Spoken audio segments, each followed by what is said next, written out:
At 7 o'clock, we got a lot of 7 o'clockers, but we'll start with our number 1 Ohio State. We got Ohio, who's 1-1. Shout out number 1 Ohio State, who's 2-0. Ohio State favored by 30.5 points on Peacock. Parker Navarro has gone 43 of 62, thrown for 486 yards, 4 touchdowns, 3 interceptions. Also leads this team on the ground with 27 carries for 180 yards and a touchdown. Chase Hendricks has had 17 catches for 236 yards and a touchdown.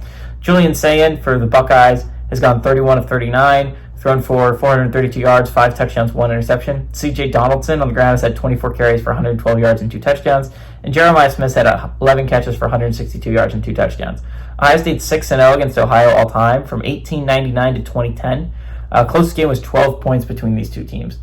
Ohio, if you're Ohio, you're kicking yourself at the Rutgers game, man.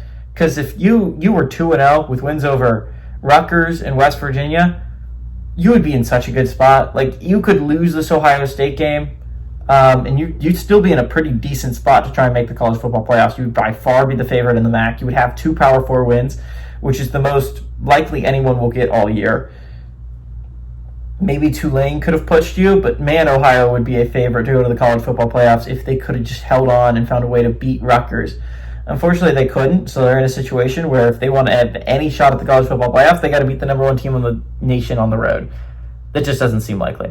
From Ohio State's perspective, their schedule isn't insanely hard. They do have 3 difficult games that I would have circled if I'm an Ohio State fan. They go on the road to Illinois at some point, I think week 7 or week 8. They eventually play at home against Penn State, and then they go on the road to Michigan. To go to the college football playoffs, you're likely going to have to only go 1-2 in those games. Probably.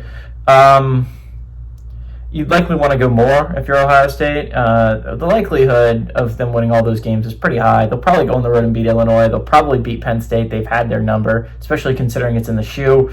And I would say that they probably are going to go beat Michigan. I understand that that's a crazy thing to say, considering Michigan has had their number recently. But Ohio State looks like the better team. They look like the best team in the nation right now, which they did last year too.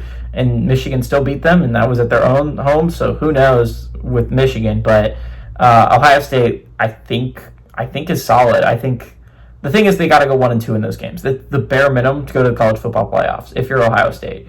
So it'll be really interesting. This is not like a super important game for them. They go travel to Washington in 2 weeks, and that'll be their opener in the Big Ten. We'll see how that goes. I think this game is going to be interesting from the perspective. I think Ohio keeps it actually kind of close.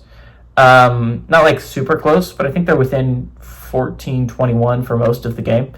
So I honestly think that the Bobcats are going to cover here. I think Ohio State's a great football team. Do not get me wrong. I think this is the best team in the nation. And yes, the Buckeyes defense has been lights out. They've only allowed 7 points all year. But Ohio has looked like one of the better group of 5 teams. I think this is a team that can keep it reasonably close against Ohio State. They're sneaky good, and I think they can cover that 30.5 point spread. So give me the Bobcats to cover, but Ohio State to win outright.